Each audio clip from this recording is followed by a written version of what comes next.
Hello students, welcome you all again to our YouTube channel college study YouTube channel. तो students, आज हम लोग बात कर रहे हैं एक और नए कॉलेज के विषय में जिसका नाम है Lord Buddha Kosi medical college and hospital, जो कि बिहार के सहरसा में स्थित है। आज हम लोग बात करेंगे कि इस कॉलेज के अंदर में स्टूडेंट्स के लिए क्या क्या सुविधाएं, क्या क्या सर्विसेज प्रोवाइड की जाती हैं और इस कॉलेज में एडमिशन का क्या कट ऑफ होगा और इस कॉलेज में एडमिशन की कितनी पॉसिबिलिटी होगी, क्या फी स्ट्रक्चर होगा। तो चलिए अंत तक बने रहेगा हमारे साथ आज इस वीडियो में। और अगर आप हमारे चैनल पे आज नए जुड़े हैं तो मैं आपसे एक ही उम्मीद करूंगा कि हमारे चैनल को सब्सक्राइब करना नहीं भूलें, क्योंकि हम हर रोज आपके लिए एक नए वीडियो के साथ प्रयास करते हैं कि आपको जागरूक करें और आपको ज्ञान दें। तो चलिए शुरू करते हैं आज का यह video. Lord Buddha Kosi medical college and hospital, Saharsa, Bihar. अगर हम बात करें इस कॉलेज के स्थापना की, तो इस कॉलेज में जो हॉस्पिटल है, आप मानकर चलो कि 2003 से ही इस कॉलेज के अंदर में हॉस्पिटल रन कर रहा है। यानी बिहार गवर्नमेंट के द्वारा जो भी हॉस्पिटल को रन कराने के लिए अप्रूवल की जरूरत होती है, 2003 में ही इस कॉलेज के हॉस्पिटल को अप्रूवल मिल गया था। यानी इनका जो पेशेंट फ्लो है और जो पेशेंट का लाइनअप है वो बहुत ही पुराना है। आज हम लोग 2024 में और 2003 से इस कॉलेज का हॉस्पिटल रन कर रहा है। वही अगर हम बात करें यहाँ चल रहे एमबीबीएस कोर्स के बारे में, तो एमसीआई के द्वारा जो अप्रूवल मिला है एमबीबीएस कोर्स का इस कॉलेज को, वो पहली बार अप्रूवल मिला 2019 में। यानी 2019 में अप्रूवल जो 100 सीट का मिला इस कॉलेज को एमबीबीएस प्रोग्राम रन कराने के लिए। तो 2019 के बाद से 19 का अप्रूवल हो, 20 का अप्रूवल हो, 21, 22, 23, आज हम लोग 24 में आ रहे हैं। 24 में फिर से इस कॉलेज में अभी एडमिशन चल रहा है, जो कि एमसीआई का अप्रूवल चला आ रहा है।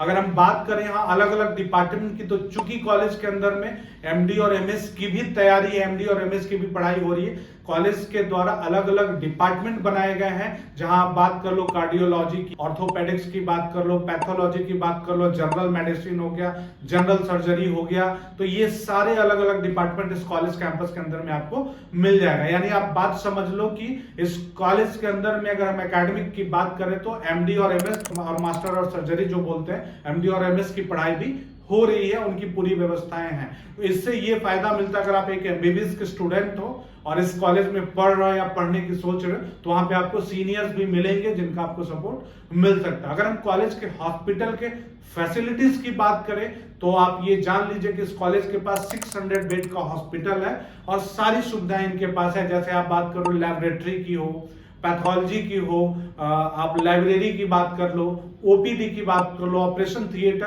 तो ये सारी सुविधाएं इस कॉलेज के हॉस्पिटल में आपको मिलेगा। और चूंकि इस कॉलेज का जो लोकेशन है वो एक रूरल एरियाज को कनेक्ट करता है, आसपास के ग्रामीण एरियाज को कनेक्ट करता है, तो इनके पास पेशेंट का फ्लो भी बहुत ही अच्छा दिखने को मिलता है। ऑन एन एवरेज अगर हम बात करें तो डेली बेसिस पे 150 से 200 पेशेंट का फ्लो इस हॉस्पिटल में आपको दिखने को मिलेगा। अगर हम फी स्ट्रक्चर की बात करें तो 2024 का जो एमबीबीएस के लिए फी स्ट्रक्चर, फी फिक्सेशन कमेटी के द्वारा जो फिक्स की गई है वो है including hostel 15 lakh per year. और ये जो फी आपको पे करना होगा वो 4.5 साल के लिए पे करना होगा। अगर हम पूरे 4.5 साल का फी को देखें तो हॉस्टल इंक्लूड करके आपका फी जो होता है वो करीब 67,50,000 का फी बन रहा है। 4.5 साल के लिए ही फी आपको देना। एक बात और आपको मालूम होना चाहिए, चूंकि इस कॉलेज के पास एनआरआई कोटी की भी सीट अवेलेबल है, तो एनआरआई कोटी का जो फी है वो इनका अलग है। आप मानकर चलो कि एनआरआई कोटी का जो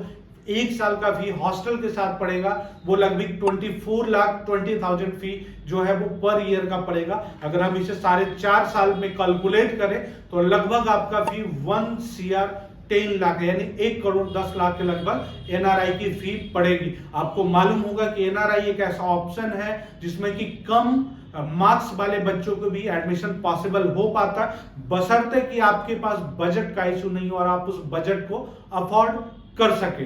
तो ये अगर हम कट ऑफ की बात करें तो चूंकि अभी हम लोग सेकंड राउंड की काउंसलिंग में चल रहे हैं, सेकंड राउंड का सीट मैट्रिक्स को अगर हम देखें तो ओवरऑल जो Lord Buddha Kosi medical college and hospital में जो वैकेंट सीट बचा है वो आप जान लीजिए कि मात्र 8 सीट वैकेंट है सेकंड राउंड के सीट मैट्रिक्स के हिसाब से। अगर हम एनआरआई कोटे की सीट की बात करें तो मात्र 3 सीट अभी बचे हैं सेकंड राउंड की सीट मैट्रिक्स के हिसाब से। वही अगर हम एक्सपेक्टेड कट ऑफ की बात करें तो मानकर आप चलो कि 300 से 310 मार्क्स तक, अगर आप जनरल कैटेगरी से जा रहे हो तो 300 हो 310 मार्क्स तक आपको कॉलेज में सीट मिलने की संभावना है।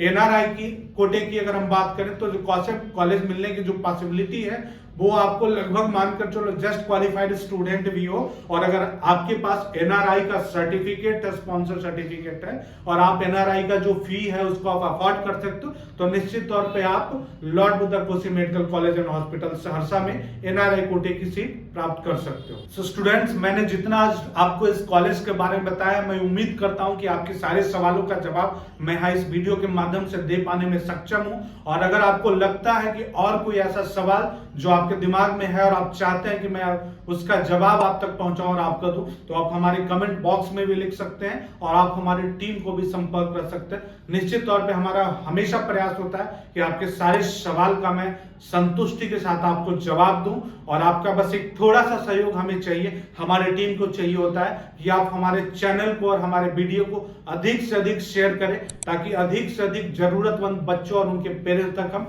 आपके माध्यम से, आपके एक प्रयास से पहुंच सके। So students, thanks for watching, like, subscribe and share.